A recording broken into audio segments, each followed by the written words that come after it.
Hello বন্ধুরা, আজ দেখুন আমি আরেকটি খুব সুন্দর রেসিপি নিয়ে এসেছি তিলের বড়া। এইখানে তাই জন্য আমি তিল হাফ বেটে নিয়েছি, সেখানে আমি তার সাথে দিচ্ছি পেঁয়াজ, আদা রসুন হাফ থেতো করবেন, বেশি বাটার দরকার নেই। তার মধ্যে নুন পরিমাণ মতো, হলুদ, লঙ্কা আর জিরে, সেটিকে ভালোভাবে এই যে মাখিয়ে নিতে হবে। দেখছেন, খুব ভালো করে মাখিয়ে নিতে হবে।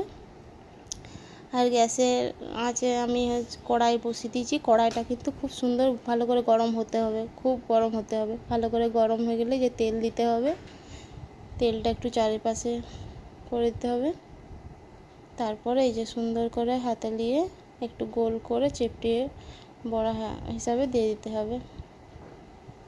এই যে দেখছেন কত সুন্দর দেওয়া হচ্ছে। এভাবে সব কটা বানিয়ে নেবেন। এই সব দেখা যায়। এবারে আস্তে আস্তে করে ধরে উল্টোতে হবে। এই যে দেখছেন কত সুন্দর হয়ে গেছে। ভালোভাবে দুপাশে ভেজে নিতে হবে। এই যে দেখুন কত সুন্দর রেডি হয়ে গেছে। আর এই যে এভাবে করে দিলে আপনার প্রশংসা খুব